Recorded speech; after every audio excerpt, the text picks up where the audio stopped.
bit nervous. Why? Because everyone's now listening. Oh, you can feel the vibe in the room has changed. I can feel the pressure. So we put the link to the podcast on our own Facebook feeds this week after keeping it 3 weeks. After keeping it somewhat secret, and I only put it on my work Twitter because I thought no one will care.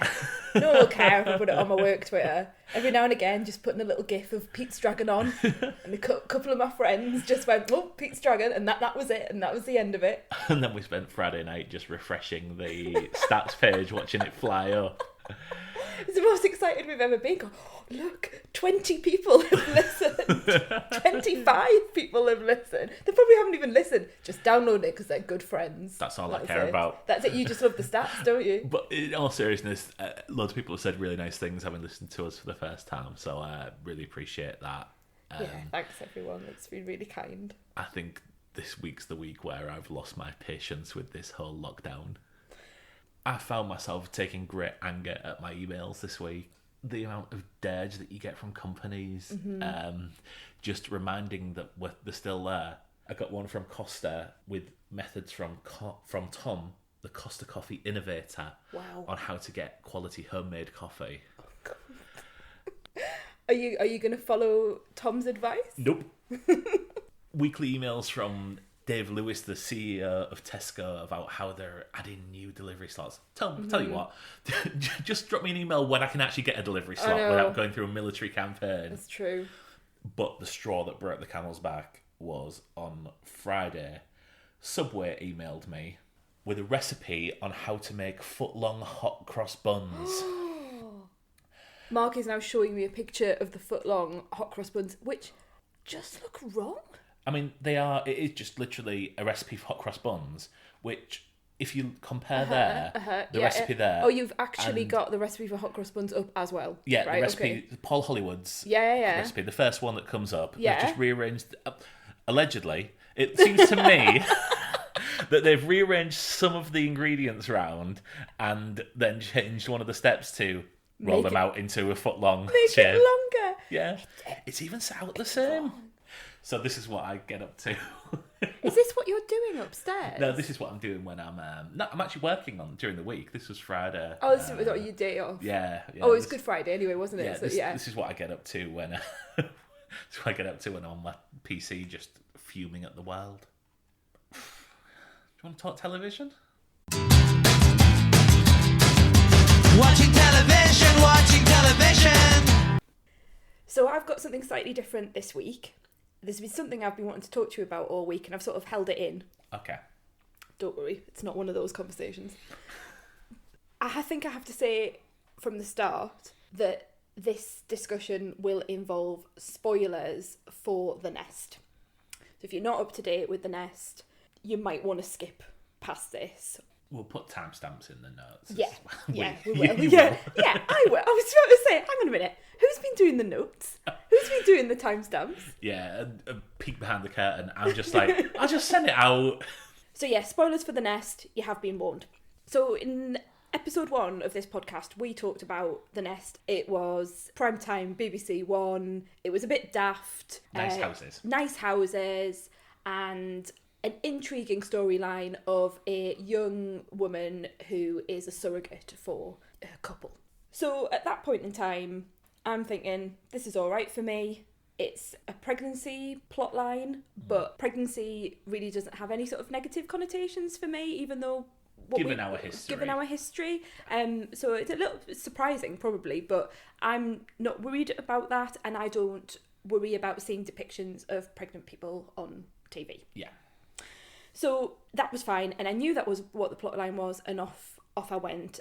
Fast forward to episode 3, and this is where the spoiler is, people. The surrogate is 25 weeks pregnant, and she has an incident, which means that the child needs to be born at that stage. Right. So you're seeing an instance of a 25-weeker being born. Yeah. And then you see the 25-weeker. It is a model, but it's incredibly realistic and it's moving in an incubator, and people are going into the room, they're being told to remove their jewellery, they're being asked to wash their hands, and it just hit me sideways because I just was not expecting that at all. A little bit too real. Yeah, fine pregnancy, expecting a baby at the end of it, fine. That might be difficult for other people. I find it okay. What I find difficult is the depiction of special care baby or premature babies in the special care unit. Mainly because it was so unreal how they were depicting that particular circumstance. I found myself getting really angry. So the baby did not look like a 25-weeker. Okay. The baby looked like a baby. Yeah. You and I know what a 25-weeker looks like. Yes. Yeah. You and I know what a 24-weeker looks like. Yeah. So I'm fully aware that what they were portraying on the screen was worlds away from what people who have gone through that experience would have seen. This child was moving like a baby, which we both know, and anyone else who's had this experience, that's not how it goes. The incubator's in what appears to be the poshest room in a hospital I've never seen, and no one's saying this is a private hospital. This is just, it's meant to be a typical hospital. Yeah. It's in a room of its own for a start. You don't get a room of your own. You're in with many other people who are going through similar experience to you, and also different experiences in terms of what they're having to deal with. It just wasn't what I was expecting. And it's made me think about the special care baby unit. When I saw the trailer for The Nest, I didn't sign up for that. Okay. My question is, and I'm really interested to ask you this, should there be essentially what we would call this in the university trigger warnings? Yeah. So I work for the university. If I was doing a lecture or a seminar or a workshop on anything that was deemed to be a sensitive topic, anything I thought could be triggering for a student in the classroom, I would put a warning up and I would say, this is what I'm going to cover. You know, essentially you want to warn someone of that so that they can choose to engage with that or not, or indeed be ready for it. Sometimes just to be ready for it is enough. So the question I would have is, how could you implement that trigger warning without undermining the narrative of the TV show? Yeah. Because this was a thing about 5 years ago where there was a film that came out where in the BBFC card, which came up beforehand, it says it contains a suicide attempt, which they were then criticised for because that undermines a third act twist. Yeah, and everyone's waiting for that Yeah. incident to occur. Yeah. I think that obviously we've had a very tragic circumstance, and this may not be a triggering event for other people, even people who've been through similar things to us. And I was going along the same wavelength of you as how do you implement that? No one gets to read it. I was about to say, do you put a note in the Radio Times? No Who one gets reads the Radio Times anymore, apart from Yeah. at Christmas? Or do you put something on at the beginning of the show, but then what do you say? Do you say contains portrayal of special care baby unit, which clearly you're then... What do you do? There is another programme on at the moment that is called Twin. Yes. And it looks fantastic. It looks right up my street. It's Nordic noir. It's a mystery. Clearly something happens to... This is all in the trailer it's been on. Something happens to one of the twins. But I know straight away what I'm dealing with there, and I will not watch that show. Not because I mean, it might be fine, but I don't want to have to put myself through it. And I know what it is. With The Nest, I didn't have a clue. My opinion on this is we are in a very unfortunate situation where there are things that are going to come up that are going to trigger us. It's unfortunately something that certainly I feel I'm going to just have to live with. I wouldn't want the plot of a TV show to be spoiled because of me. I think I deal with things differently to you. I think we're well aware of that. But for me, I think I can take references to things, and certainly around the times when we're in hospital, everything I saw seem to involve infant mortality or Yes. twins and things like that Yeah. for a little while. Just ironically, out of the blue, Yeah. it was almost like a running it was joke with us, comedy. wasn't Yeah, it? yeah. It was like every time we walked around the street, oh look, there's twins coming towards us, because Yes. there just was. Yeah. Every single time we turned a corner. I think it's something me and you are just going to have to learn to cope with and Yeah. make decisions based on what we see. Just going back to The Nest, you say it wasn't a realistic depiction, and it was never going to be, I don't think. Well, I think it couldn't it be? Would you have preferred it? Would you have preferred it if it was if the baby was the size that we recognise? If you saw what it was actually like, rather than this, because to me that's more triggering than. It's hard. I think it's because it's such a mix of emotions, and I shouldn't still be thinking about this TV show because I've stopped watching it now. I'm not going to watch it any further. It's obviously done something within my brain chemistry that I haven't quite come to terms with. Yeah. So that's a really difficult question for me to answer. Would I watch a documentary about neonatal intensive care? Probably yes, because I'm interested in the real life experiences of people. And I can make a choice, though, can't I? I can say, right, this is a documentary, I'm going to see X, Y, and Z. Whereas this was almost a little parallel universe of what it was like, with enough elements in there to knock me a little bit. Okay, because I definitely wouldn't watch a TV show based in a neonatal unit. Okay. For the same reasons that you would, I think. But if there was something there and it wasn't as realistic, I wouldn't bat an eyelid at that. So I can't answer for you, but for me, I think it's just something that we are going to have to live with, and everyone's got their own thing. Yeah, and it just led me to think about just trigger warnings in. It wasn't necessarily specific to our circumstances. It was just that was the thing that does it for me. It just led me to think about trigger warnings in TV and what do we know about television? Should we know a little bit more? It was just an interesting discussion point.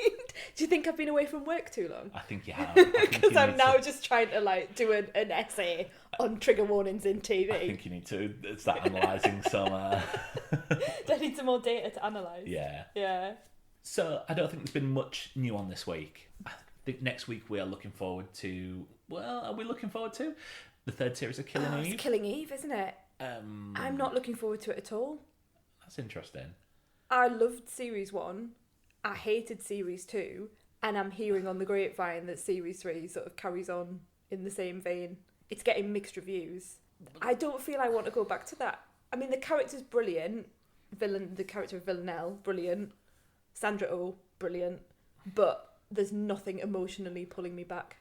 Okay, so I'll be reviewing Killing Eve, and Elaine might join in next week. But I think for this week, we just want to talk about just some stuff that we've been watching that's certainly not current. Oh, God, it's definitely not. Yeah. Yours is. I mean, I don't even know when yours was set. Right. Well, Can I go? Sorry, you're pointing at me. It's time for me to go first. Amazingly, we do have a running order for this, and Elaine's We're just meant to. So there's a show that I've been watching over 5 years, believe it or not. Slowly watching bits of it as it has emerged on Amazon Prime. And I've spoken to you about this before, but I've only recently finished season 4, which came out last year, and it's the final. And it's The Man in the High Castle. Okay. Do you remember me starting watching this? So I remember everyone watching this when it first started. Okay. I remember it was probably the first big Amazon Prime original TV show that I'm aware of. Yeah. I remember them turned the New York Underground into didn't have Japanese. Yes. Done as if the Japanese won the war. Yeah. Yeah. And if I'm right, is it that the Allies lost the Second World War, and America's now split into between, is there a German side and a Japanese side? That's exactly right. Okay. Yeah. And that's in the opening credits. So you might have spotted it from that if I've been watching it in the background. I think the opening credits won some awards, or at least were nominated for awards, where you see key points in Why are you looking at me like that? Just thinking that's one of the worst awards. Oh, it's going really well, lads. We've been nominated for an opening credits award. Opening credits are really interesting. Look at what you get now with Westworld. Oh, you're not convinced at all. No, I'm not convinced on that. But I think that, and these opening credits are very emotive because you're seeing key points in World War II where the Allied powers are not winning. Okay. And the Axis forces are. So key... You're still laughing at me. I'm still laughing at the concept of opening credits awards. That's going to be a long one, this, isn't it? Yeah. So you are seeing key points in the war where the Allied powers haven't won. Yes. You've really knocked me off. So this is a Philip K. Dick. What would you call it? It's not a post-apocalyptic. It's a parallel universe, I suppose. It's a alternate history. Alternate history. Based on his book. I think very loosely based on his book. But the idea being the United States are no longer the United States and they're split into, on the east side, I'm not going to say right side because you always tell me off of that, on the east side, the Greater Nazi Reich. Okay. So the Nazis have taken over the right-hand side. Their capital is New York. On the west coast, where you have the Imperial Japanese forces, and San Francisco is their base. And then in the middle, in the Rocky Mountains, I really hope that's in the middle. That is. But good. There's like a neutral zone. So, and I think there's mention... Just thinking about us in Britain, there's mention of like a puppet king. Oh, can you imagine who that might be? Who, enjoyed some time with Hitler. Yeah. We're in the 1960s, so we've moved on a little bit from the war, and we are seeing how the fascist regime is affecting the citizens of what was formerly the United States. It's 4 seasons. It does come to an end. It's not that it was just cancelled after season 2 and we never get to see a reconciliation of all the plot lines.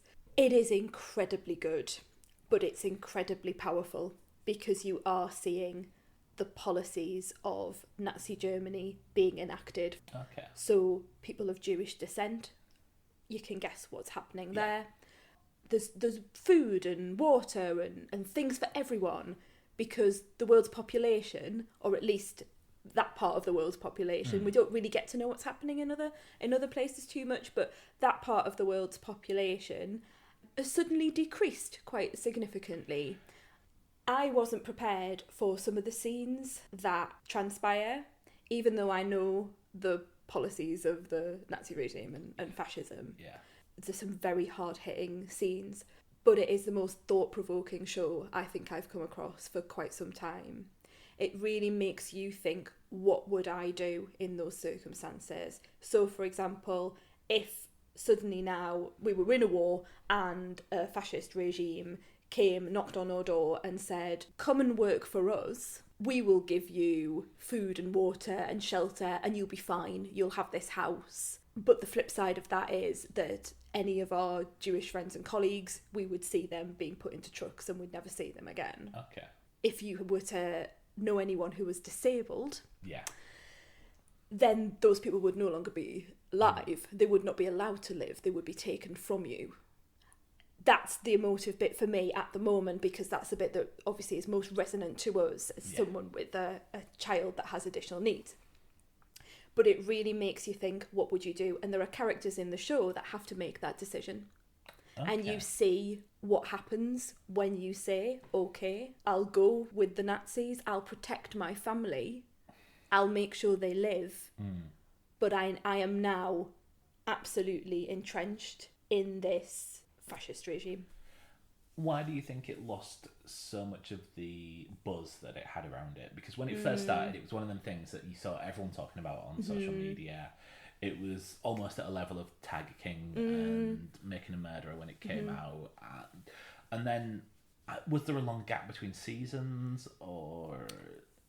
Well, I think the interesting thing is, I've talked there about the drama, I've talked about the alternate history, I've talked a little bit about the what would you do concept, but I haven't at any point in time mentioned that there's a major sci-fi element to it. Okay, so I did think that might be the case. And I think that's the problem. I think that's the issue.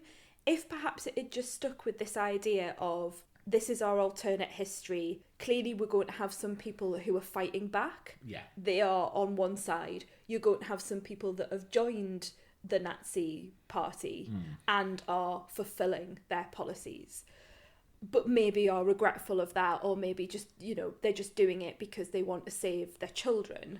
Then there are other people who perhaps really like that style of living, and that's given them an excuse to be, completely power mad and horrific to their fellow humans. All of those there's lots of people in there, and there's lots of complexity in there, but there's also this huge sci-fi component. I'm not going to spoil it, but there's this huge sci-fi component throughout the whole thing. Is that introduced very early on? Yes. Okay.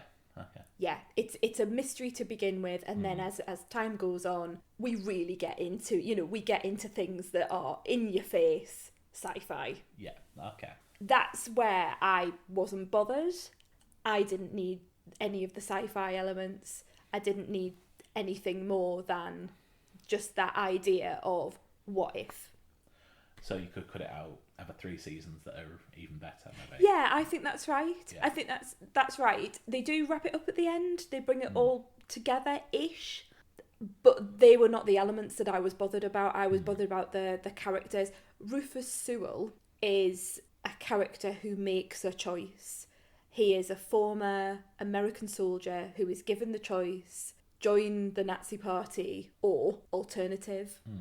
And he joins, and we see his story and his journey, and we follow his family as one of the major characters. He is brilliant in this. He's so nuanced. You never know whether he's actually enjoying fulfilling what the party is making him do, or he's constantly got in the back of his mind, you are thinking quite a lot, he's doing this to save his family. You're doing this to save his family. But at the same time, you're also thinking, but why would he be murdering these people? Surely he would find a way to help them escape. Yeah. I don't know who Rufus Sewell is. Okay. Whenever you say Rufus Sewell, I think of Rufus Hound. Rufus, right, okay. And Rupert... Rupert Graves? Yes. Yeah. So I have no idea who this is. Now, the only thing I can tell you about Rufus Sewell, now that I haven't got IMDb in front of my face, is that he was in the recent Agatha Christie thing that I watched called The Pale Horse, that was a BBC. But you didn't watch that with me, so you still have no idea. You're a real good person to direct something. I know. It's been in absolutely loads of people screaming at their various podcasting devices now. I don't think anyone is screaming at the podcast. Well, they're not. No. Oh, I would be. Was he on the Pilot TV podcast recently? I'm looking at you blankly. Okay. Don't know. No, that was the other guy. That was the other guy. There's was another one. Yes, he's a Rupert, I think. No, he's a Rufus. He is a Rufus. He's the one from the Laurel and Hardy film. But no, it isn't. It isn't him. I'm just going to look him up. Go on, look him up. This. I don't think I've ever seen a thing with this man in. Really? Yeah. Do you not recognise him at all? I recognise him, but I don't think I've seen anything with him in. No, I've not seen anything with this guy in. Anyway, if you are at a loose end at the moment and you don't mind some hard-hitting scenes and a bit of alternate history, I would really recommend The Man in the High Castle. Do it in stages. Don't do what I did and just watch episode after episode, because that's what I've done from time to time. Yeah. It's too much. It's not all doom and gloom. There are light-hearted moments. There are moments of joy in it. But there are also some scenes that would be affecting. Now, I've talked for absolutely ages, so it's your go. So today, just the hours ago, I finished the final series of Justified. I feel like you've been watching Justified the same length of time that I've been watching The Man in the High Castle. No. It feels like it's been going on for quite a while. I'll tell you, it's 3 years. Okay. Because I took the first season with me to watch on the plane to Las Vegas when we went. So you will have seen me watch this. All the time. What do you know about this? There's a man, he's got a hat. He's always got a hat on. What sort of hat? It's one of those cowboy Okay. I'm doing a circle around my head at the moment. Great thing for a podcast. He's got a cowboy hat, like a sheriff's hat. Yes. It's American. Yeah. And there are often people who don't look particularly pleasant in it. Okay. So it stars Timothy Olyphant as Raylan Gibbons, who's a US Marshal. Now, do you know what a US Marshal is? Because I didn't when I started this, because the way the US police force works really confuses me. He's not like a sheriff. Is he just a Sheriff is just a title. So, no, person who... No. Justice. No, Elaine. No. Right, okay. So US Marshal is a force of the federal police force, so it's nationwide, and they deal with looking after evidence, looking after transfer of convicts and things like that from jail cell to jail cell, search for fugitives.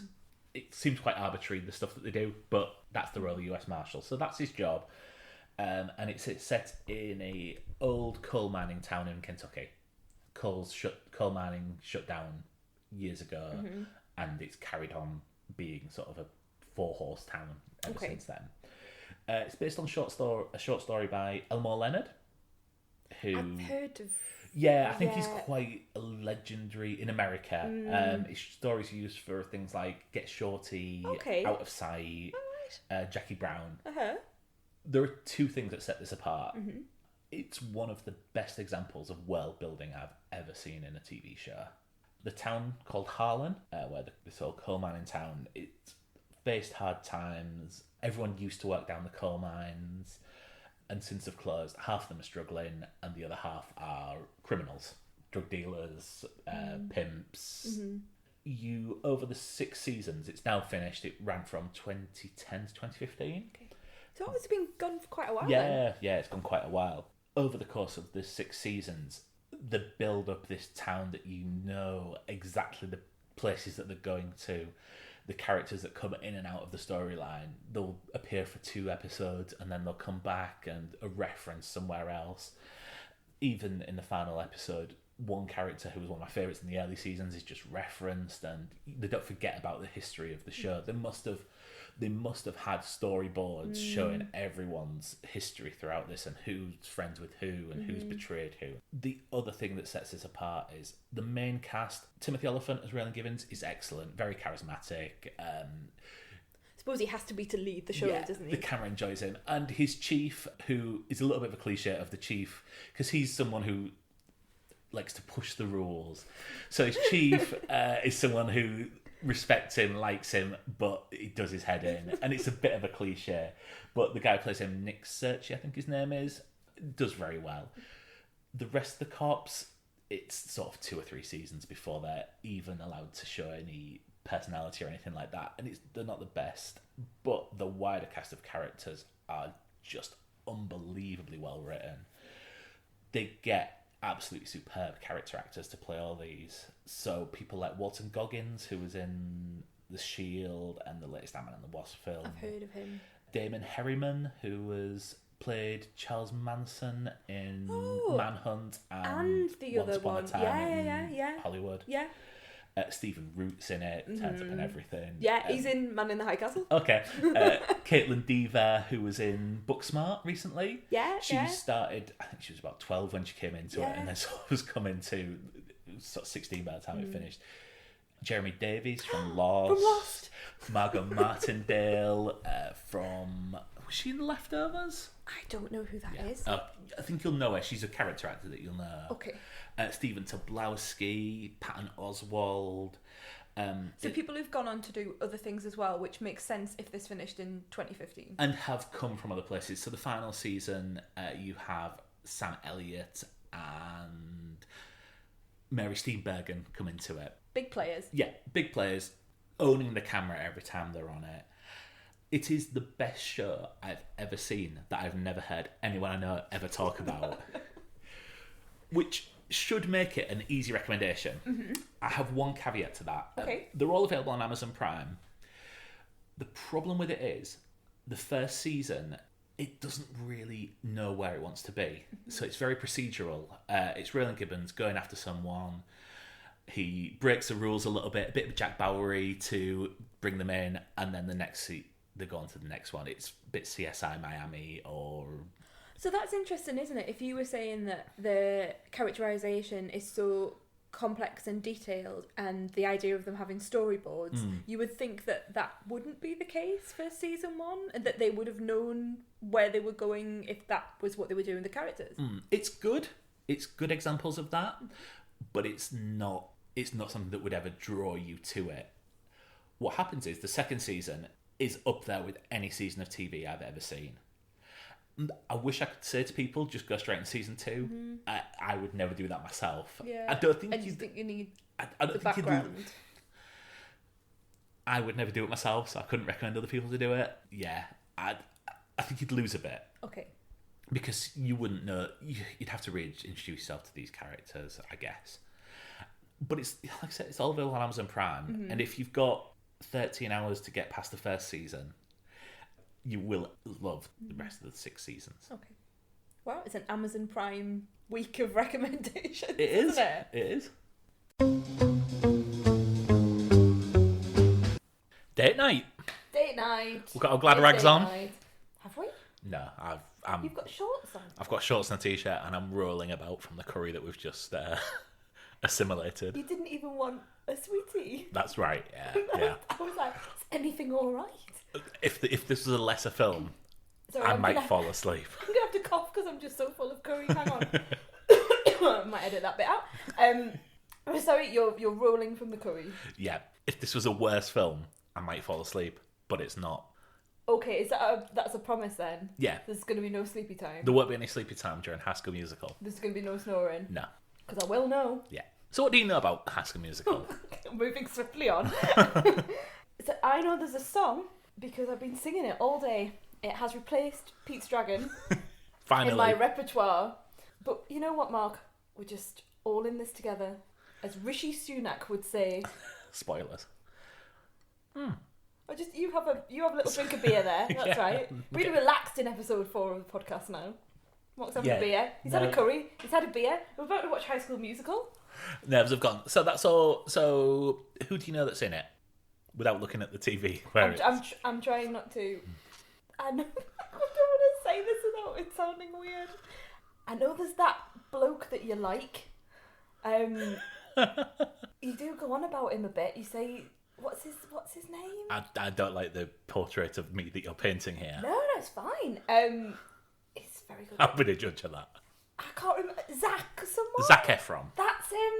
Of course, the second Zach. Yeah. The second Zach in my life. Zach from Safe from Well and Zach from High School Musical. I've got a type. You have? You really do? Did Zach from Saved by the Bell ever sing?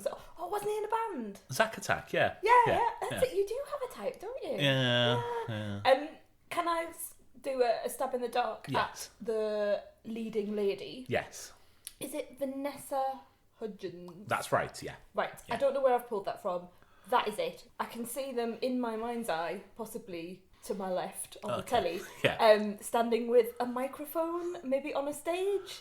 Have I just seen that on the Disney Plus You're literally app? that is literally the picture that comes up when you're ready to play High School Musical. So well done. But that's it, Mark. That's all I know about High School Musical. I know there's a song. I know they're all in it together. I can't imagine how they will make an entire film that's how many minutes long? 98 minutes. 98 minutes of being at high school doing a musical. Are they making a musical? Is it a musical? Is it meta? I don't know. Well, let's give it a go then, shall we? Who knows? Well what done. Away. Well, look, we're getting professional at this. Come on, move it. Let's go. For the East High Wildcats, We are days away from our biggest game of the year. basketball is everything. Wildcats is You are so dedicated. But when their star player steps off the court Any last minute sign up? I'd like to audition, Miss Darbus. and onto center stage, I'll sing with her. We're soaring, flying. he'll show the entire school there's something to sing about. Is this some kind of joke? You're the team leader, not a singer. Did you ever think maybe I could be both? We're breaking free. Soaring, flying. Our team is coming apart because of your singing thing. High School Musical, a Disney Channel original movie. Go Wildcats. Go Wildcats. You have notes. I have a lot of notes. I can't believe how many notes you have. I feel I've got a lot to say. It really is a High School Musical, isn't it? I mean, yeah, it is. There's no trade descriptions act violations there. I didn't think it would be quite as amateur dramatics Oh yeah.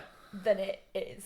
Oh yeah. I mean, it's a made-for-TV movie. Yeah, and that one of the things I was going to say for you was, this is like made for TV, which I think you've told me before, but Yeah. I just assume that it's because when you see it now and when people talk about it now, they talk about it as a standalone film. Yes. Not something that's got adverts in. Yeah, it's. I think it was just made by the Disney Channel as a TV movie. Mm-hmm. It was quite successful at the time, but through word of mouth has become so much more. There is a sequel, which was also a TV movie. Is there not another one as well? And then High School Musical 3, which actually went to cinemas. Right, okay, so it became so popular by that point in time, they wanted to put it in the cinema for people to pay in. Oh yeah, I mean, I think the music helped. No. I'm telling you my opinion. And I'll start off by saying, I don't know why I like that film so much. You find this film really quite affecting. There were a couple of times, particularly towards the end, where I couldn't look at you because I felt the emotion coming from you, and I didn't want to be a numpty about it. But I don't know what is it about, particularly. And I understand the theme is obviously the song is we're all in this together. It's coming together. People not being in their own silos. There's a sense of joy and a sense of togetherness about it, obviously, as the song dictates.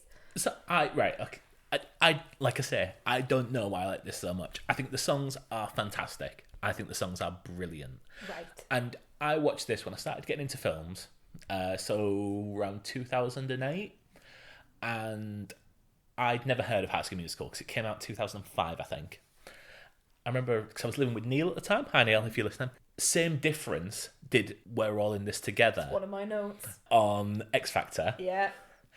And I said to Neil, it was movie night or whatever, I'm like, what's this from? And he's like, High School Musical. So I was like, what's that? So I rented it from, Love Film, where you used to have to... Yes, where it came in the post. Yeah, you had a list. Yeah. I watched it, and I thought... Different times. And I thought, that's a fun little film. Rented the second one. And then went to cinema to see the third one. So you didn't watch that and think, sorry, I know it's one of your favourites, but it's very school. I mean, I was going to say it is High School Musical, but it is very much a school production put on film. When I was first watching this, I wasn't watching musicals. I didn't have the knowledge of musicals that I have now. And this is a gateway drug into musicals for me. Okay. Whereas you certainly are coming into a place where you... I start off with Sometime. Yes. Yeah. Me and Emma went to see it at the cinema. We went, purposely picked a 9:00 performance, so there were no kids there. There was still a woman taking her kids, and the kids danced in the aisle throughout the entire thing. Well, they would, Yeah, I mean, it wasn't the best performance to go watch a film, but the songs, certainly in the first film, have stayed with me. If I'm feeling sad, I will put on the High School Musical soundtrack. I mean, I'll make sure Spotify is on a private session, first of all. Oh, can you do that? Yeah. Oh, I didn't know you trust could do me, that. you need to do it. Let's go through your notes, because I'm interested to know what your thoughts are. My notes started out being, me, this started out being really quite technical and minute. So I was getting annoyed that there weren't apostrophes when... we're telling you what New Year's Eve or men's locker, and they didn't have the apostrophes on the right place. So I was getting a bit annoyed with that. So that's the sort of detail I go down to begin with. So I'm not gonna go through all of that with you. But yeah, could I ask, is Zac Efron singing? I think the answer to this is no, and I think the answer to this is no because you've told me this before. So there is another guy doing a Marnie Nixon role. They say it's digitally blended. That's what it sounds like at the beginning. I actually wrote down, is it some kind of, almost sounds a bit Cher vocoder, He couldn't hit the high notes. Right, okay. So they brought in a guy called Drew Seeley. Okay. Who actually wrote a couple of the songs, or one of the songs from the film. Mm-hmm. He overdubbed a lot of the things and they blended them together. So it was Zac Efron singing, but then he went in. It was only noticeable at the beginning, and as it went through, I thought, actually, this is, having had that conversation with you before, I thought, I had it in the back of my mind, you telling me this, in one of our many conversations about High School Musical, it didn't look too bad. If I hadn't have known that, Yeah. I wouldn't have been able to tell. He was a young guy. I think he was on the Disney songwriting staff. He was a songwriter by trade for Disney TV movies Yeah, and because stuff it like doesn't that. sound like an older bloke. It sounds like someone of that age. Well, he played Troy in the High School Musical tour. Okay. Because after they did this and it became a success, they did like an arena tour around the United States with the original cast. But Zac Efron was filming Hairspray. Okay. So Drew Seeley stepped in to be Troy. My feeling at the beginning was, oh dear, it's Grease light. Oh, because... yeah, absolutely. But wait, hang on a second. I'm not sure it is. I think it does diverge from Grease, because at the beginning you've got your sportsman, and he's sort of ruling the school, and you've got your scholastic woman who's come from another school and she's had to be transferred and she doesn't want to be there, and they've met in a separate incident at New Year's Eve, in some sort of ski chalet, and never to meet again. And oh look, they're at the same school. Yes. So it's very sort of the beginning of Grease with Danny and Sandy, and they have this. They're rolling around on a beach at the beginning, aren't they? And then it's like, oh, I'm never going to see you again. I'm going to go back to Australia. And oh look, she's at Rydale High. So I thought, oh, it's going to be Grease, but actually, and I know you're nodding and say, oh, it's very, very Grease, but I think there's a lot that changes. They get together. They like each other, but are worried that their cliques are different. And then she runs away from him because he's being mean. Because he's me. There was a scene where, with the best use of a webcam. When was this filmed?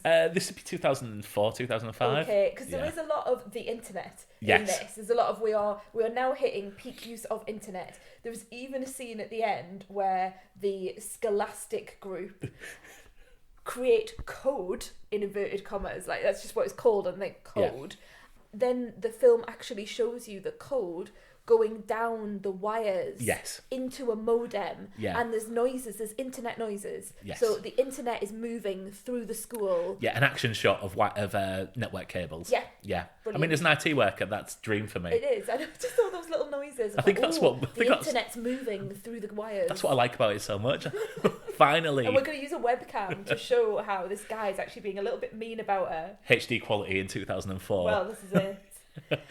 So, first of all, I thought it was Grease like, but actually I thought that it did hit. I know there were some beats that it hit, but it did forge its own path. He doesn't want to be someone different. He still wants to be involved in his sport. He still likes his sport. He just wants to do something on top of it. She still wants to be academic, and there's nothing wrong with that. And I quite like the fact that they didn't make out that there was anything wrong with her wanting to be academic.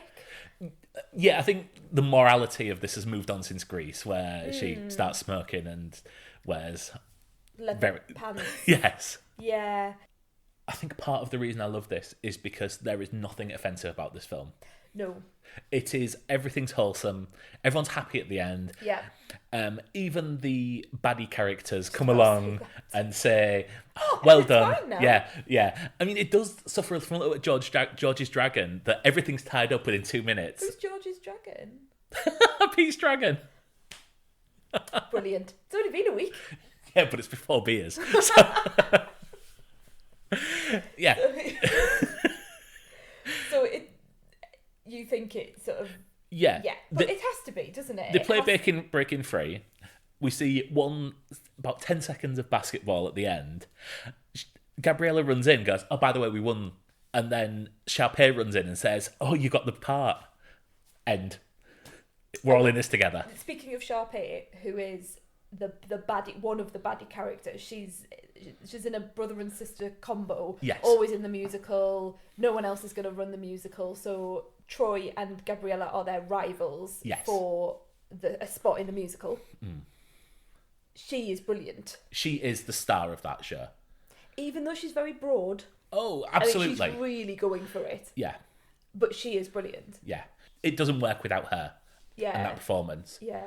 Yeah, I totally agree. She won a Kermode Award for High School Musical 3. Oh, So she's carried on. But who is she? She's Ashley Tisdale. Okay. I thought she was a standout from all the films, and she's never really progressed on from that. She's done a lot of Disney Channel TV shows. Okay. She was in a Sharpay spin-off. Spoilers: she doesn't get killed off. She doesn't get killed off anywhere through the series. Why were you talking about her being killed off? Just it's a joke, honey. Oh, okay. Yeah, she lasts all the way through the trilogy. I don't really understand jokes. Never mind. And she's just now been put into like a primetime comedy. I don't know how it's done or anything like that, but she's finally sort of broken through. Okay. Oh, she's breaking free. Yeah, well done. Thanks. Well, I love you. Thanks very much. You're very welcome. I really enjoyed the brother as well, although he was slightly weaker. Who is he? I feel I know him. In my mind, I was calling him Brian McFadden the entire way through. Is it because he wears hats like Brian McFadden? Yeah, like one of the Baker Boys. Yeah. Caps he's always in. So his name is Lucas Grabeel. Okay. Straight So you don't know him then? No, straight from this, I think he's done a lot of voice work, which Right. is, I think it's a shame because I think he's really strong in this. Yeah, I really thought he'd been in loads of stuff, and you were going to tell me there's a grown-up version of him in loads of stuff that we've seen. The only thing, he had a small role, sort of 10th billing in Milk. Oh, I haven't seen it. The Sean Penn film, Yeah, but I think that's the only thing you would see him in. It's probably, a lot of voice work for I'm going to Disney have to Channel IMDb stuff. him afterwards because he either looks like someone who I know or I'm just, maybe I've seen something with him in something random. So yeah, I thought they were really good. They were good buddies. Yes. I thought Vanessa Hudgens was unbearable. Oh! Like, utterly unbearable. She simpered in every single scene. Anything she was doing, she just had this amazement and smile on her face. You know, she's walking up some stairs. Oh my God, I'm walking up some stairs. And she just constantly... Her acting is atrocious. She's coming in at the wrong lines. Like, he's really trying. Zach is like... He's really... trying to give it his best shot. You can see that. And the tempo of the way that she's reacting to some of the lines, it's very much like someone's reading it out to her and she's then repeating it ever so slightly quickly or ever so slightly slowly, and she's constantly reacting. She's also made up to an extent which someone at high school really wouldn't have been. No one looks that perfect, particularly not at high school. High school's about the time of trying on foundation that's 10 times too dark for you. And do you know what I mean? It's a TikTok generation now, love. Yeah, I know, but yeah, I know it's High School Musical. I realise this is quite petty, but yeah, I couldn't get away with her. She's not I don't warm to her. She's not really made a career for herself. Although, I mean, she did Sucker Punch and Spring Breakers, which I think was her attempt. She had quite an unfortunate... Yeah, she did that almost straight away. Right. Her career was quite hurt because she was some phone leaked pictures of her, and I think she held that against herself for a bit. Right. Okay. I think there were people offering her more adult roles, and she wasn't ready for them, and they're like, "Well, the whole world's seen you naked." She's done a bit of theatre. She did Ren and Gigi and Into the Heights. Is it In the Heights? Yeah, it's the Lin-Manuel Miranda film that they're doing. Oh, I feel bad now. Yeah. I feel really bad. And then this year she's been in kind of a smaller role, but quite integral in Bad Boys for Life. Okay. And she's actually quite charming in that. Better. Yeah, I mean she's 17 there. Oh yeah, I know. I'm probably being really cruel. Yeah, you are. Yeah. I don't slag off your friends. It's terrible. I think you've shown me scenes in this before. So the song that I shall call the Hairspray song, because it sounds like it's just out of Hairspray, which is the one where they're all singing about the rules and you've got Stick to the status quo. I've 100% shown you that before. Yeah. I love that song. Do you not feel it sounds like something from... It sounds like You Can't Stop the Beat from Hairspray. Yeah, I think I can see what you mean. I think the choreography is brilliant on it. I think the way that they integrate character development of developing, like, these are the people that are moving on, because Zeke and Martha, certainly the one who bakes and the one who likes hip hop, become more integral as the film series go on. They become... Oh right, okay. So if we go back a bit, in what I shall call the Hairspray song, there's one guy. he likes to bake, and that's like his revelation. Zeke, yes. Yeah, Zeke. All right, Zeke. So is that this guy that goes on to be more... Because he's always going on about creme brulee. Yes. Right, okay. And in the end, Sharpay really likes his cookies. Yeah. Yeah.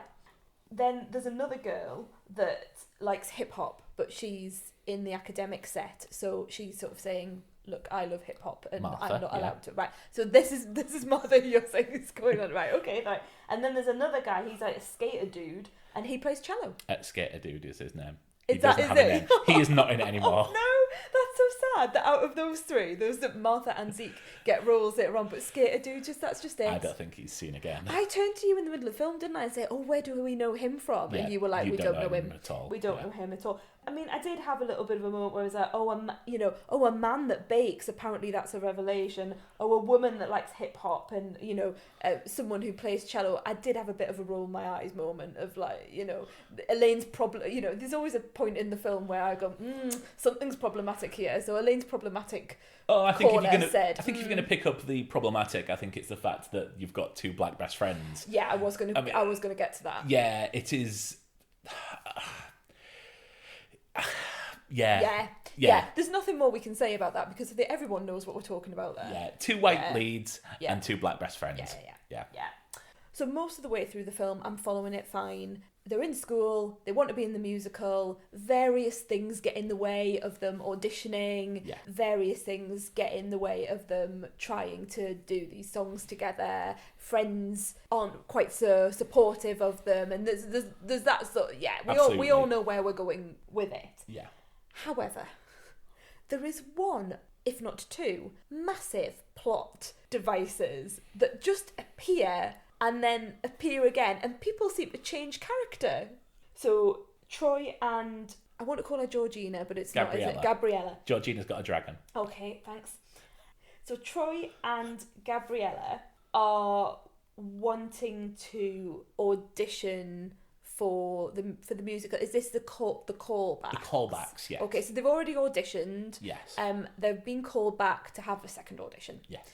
And their friends have found out about it, and they've decided that they need to stick to the status quo, and they've got to be in their own silos, and they shouldn't be going and singing. Yeah. One's got to be scholastic, the other one's got to be sporty. Fine. So the two groups of friends get together and say, right, we're going to work out a plan to get them to break apart and not go through with this second audition. This involves getting Troy to go down to the gym where his mates are waiting to show him all of the superstars of yesteryear, including, in a highly emotive and manipulative turn of affairs, his dad. Yeah. In a picture from 1981, his dad is the coach. Photoshopped. Yeah. His dad is the coach, so it's like you're not just letting down the coach, you're letting down your dad, who's also the coach. Yeah. And here's a giant photo in a photo frame of him. Now, up to that point, Troy is saying to his friends, look, guys, I'm going to do this. I can do what...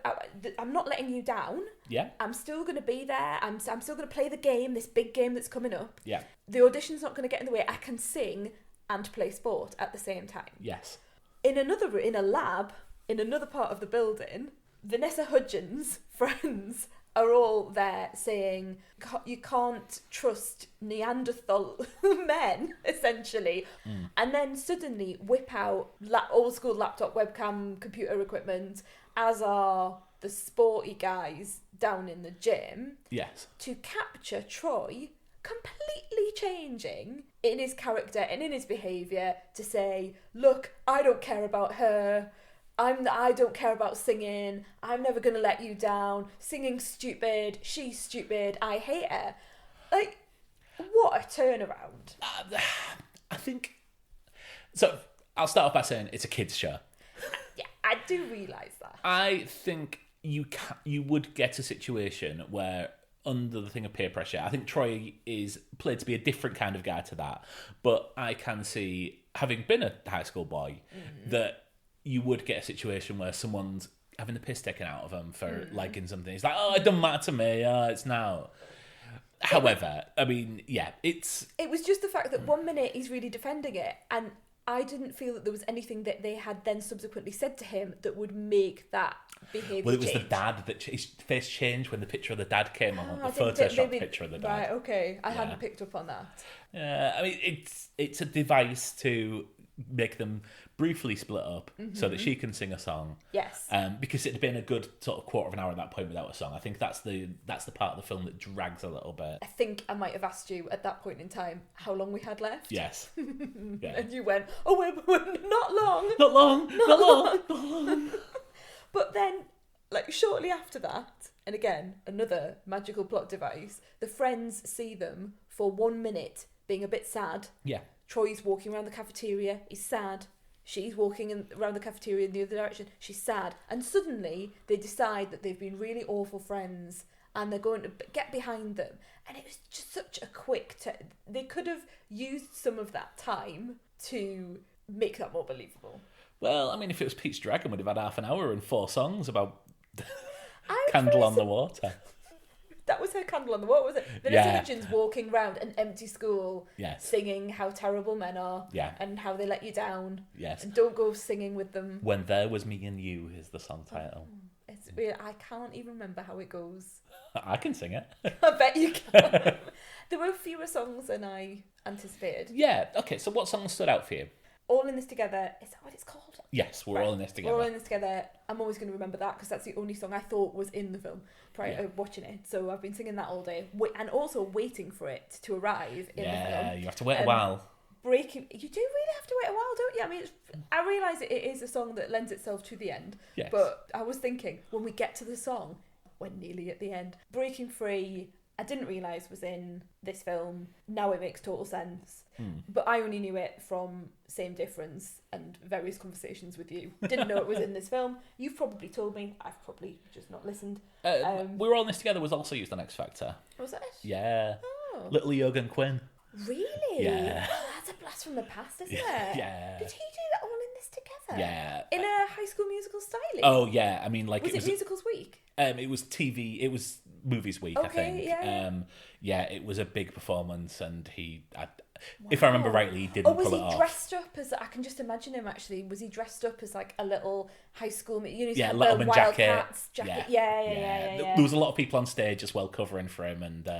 I'm thinking of other songs. I'm afraid they may be the two main songs that I think they're the two strongest songs. Okay.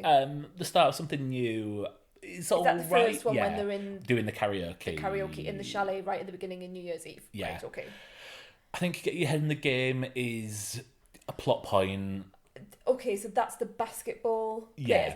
players. And also, so the basketball players, led by his best mate. Chad. Right, thanks for that. So Chad is like saying to him, singing's rubbish. Yeah. Don't be a singer. It's just so uncool. Yeah. He sings a song. Yeah. Then he sings a little song. But And then it's- everyone has a little dance and a little sing. And it's not uncool, is it? But that's musicals. That's Yeah, the very I know, basis of but it musicals. was- He yeah. also sings in High School Musical 2. I won't spoil that because I might use that as one.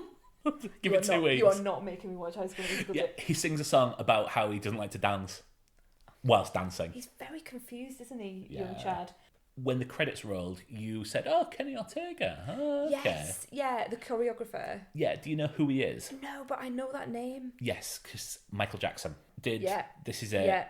Was Yeah. producing the tour in the year 2. Oh, when he passed away. Yes. Right. Okay. Right. That is. Yeah, That will be how yeah, you know yeah, him. Yeah. And it's obviously, yeah. I mean, he's obviously good at what he does. Yeah, and it is very well choreographed for that type of production. Yeah. Yeah. Can I speak about the one thing that I'm really confused about at the end? Yes. Where I've actually written in my notes, have I missed something? So there's a character in High School Musical that I found really interesting.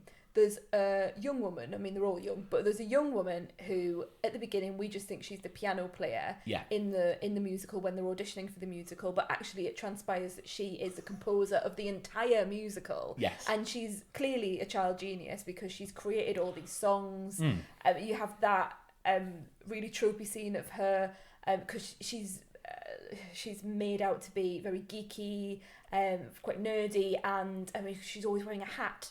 Yeah. That's a constant thing in it. In every scene, she's wearing a different hat. But she falls over, she falls to the ground, and all of her paper with the musical notes written on, fall on the floor. And then Troy, of course, comes and helps her, and Yes. oh, you're the composer. Oh, your songs are wonderful.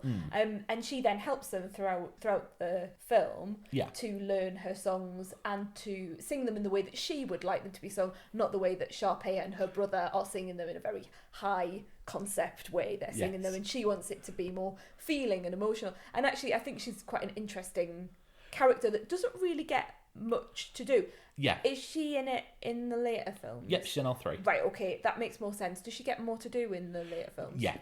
Okay, having established her all the way through as someone who wears these hats, she's quite modestly dressed, I would say. I saw this note come in. Yeah, the sort of stuff I would have worn in high school, like a bit of layering, some jeans, a long sleeve top with a t-shirt over the top. Yeah. And then suddenly, we're in the sports hall. Yeah. We're singing all in this together. Yes.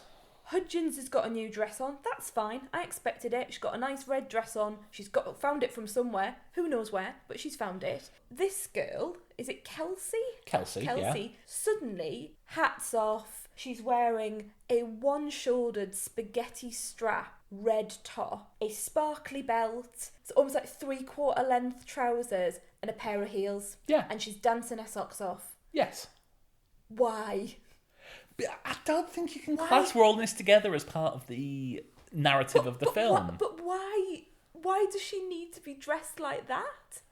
I don't see why you found that so offensive. She's not someone who has dressed like that throughout the that's not been part of her character. That is her character. This is what she wears. This is what she's using all the way through. She's had a hat on. This hat is like an integral part of her. Or the different hat every day. It just looked wrong. She's Russian, Is she? Yeah. Okay. Yeah. And that's her now. Oh, you're showing me a picture. I mean, she's beautiful. Yeah.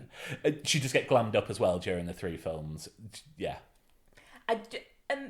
Maybe if it was part of a character, fine. Maybe if she was finding new clothes to wear and enjoying them. But it was such a jump. It was such a jump from wearing your normal standard high school, clothes to suddenly she's in this very revealing, tiny spaghetti strap, one shoulder. I don't think it was revealing. I think it was. But I think it, I do. I think it was. I found it very jarring. I don't think that's Why right. did she need to be in that? Because the other characters, they didn't. It's not like she was wearing a bikini. Well, it felt like it to me, Mark. I found it very odd. Don't write Mary Whitehouse. Come on then. To end on things that I felt were very good, I've written a little good section. Yes. I think there are important themes in this film. Yes. I wouldn't mind Blake watching this at all. With my Mary Whitehouse hat on, apart from the end where I go, that woman doesn't have to wear these clothes. She can wear whatever she likes. So you don't have to be one thing. You can be many things. Yes. That's a great theme of the film. And also, you should support your friends. So don't make your friends sad by telling them they can't sing. You should get behind them and support them in what they do. And that's quite nice, isn't it? Okay. Yeah? So what star rating are you going to give it? Are you ready? Yes. Because for the past couple of episodes, we've hung around the three section. Yeah. Okay? I might have to be the first one to take it down a notch. It was just a bit too amdram for me. I mean, I love a musical, but it just had that high school. I'm saying high school because it is High School Musical, but it just had that amdram element a little bit too much. I did find myself thinking, when will this come to an end? I realise it's a kids' film. Taking that into consideration because you're looking at me. I'm just updating my relationship status, so it's complicated. You're not the person I married. So I'm going to give it a 2.5. Okay. I think I might be giving it the half because you look a bit sad. Yeah, 2.5 out of 5. I think that's fair. You look so... you're doing that thing that you do when someone's speaking to you, but you're just looking off into the distance and sort of going, yeah, I'm listening to you, but actually I'm not really listening to you. I'm just, I'm thinking about things. What are you doing? Oh, you're on Facebook and you're editing your profile.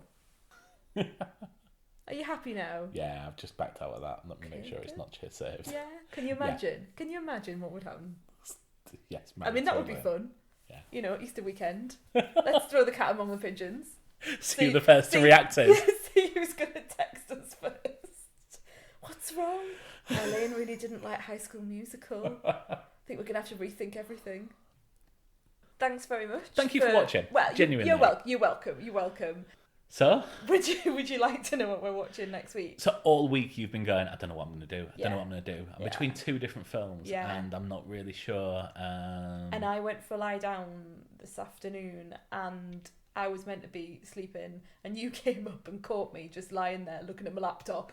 And I was like, I think I shut my laptop in a really like suspicious way. I did wonder what you were doing. I was just looking at I promise. I was just looking at the list of films that you haven't seen that I would like to watch, and rethinking and thinking. Yeah, what just we're gonna go for. If ever you catch me closing my laptop when you come up behind me, that's what I'm doing as well. I know, darling. Yeah. I know. That's fine. We're not going to watch a musical. We're going to watch Waterworld. I could have predicted this. Oh, no, you couldn't. No way. Yeah. No way could you. You're going to say that about everything. So I've got 3 films in mind that I think you will do over the next few... I think, yeah. Because it's a film you've always talked about. Is it? Yeah. Oh, really? Yeah, Or maybe I've just been propelled towards it and I haven't really known.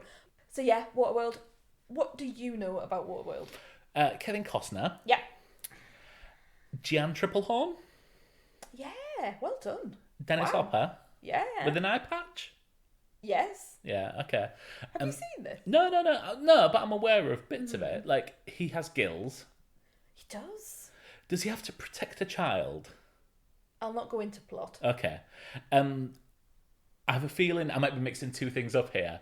I have a feeling he has to protect a child, and there's something that's like a map or a birthmark or something that leads them to something. Are you sure you haven't seen this? Is this? Yeah. It is. Is You're it going like down the right? Is it leading path? it to like dry land or something like that? Yeah. I'm just like. So yeah, Waterworld next week. Good. I've gone into like teaching mode. Right, everyone, Waterworld next week. If we all could prepare for that. I hope everyone enjoyed listening to our thoughts on High School Musical. Slightly different. I didn't. I'm hurt. Thanks for listening, everyone, and we'll see you soon. See you later. Hey everyone, it's just Elaine popping up to say thank you very much for listening. We know there are hundreds and thousands of TV and film podcasts out there, and we're really pleased to have you along for the ride. You can now find us on Twitter. We are at The Honeymoon Pod, and you can also find us on Apple Podcasts or anywhere else where you get your podcasts from. Bye.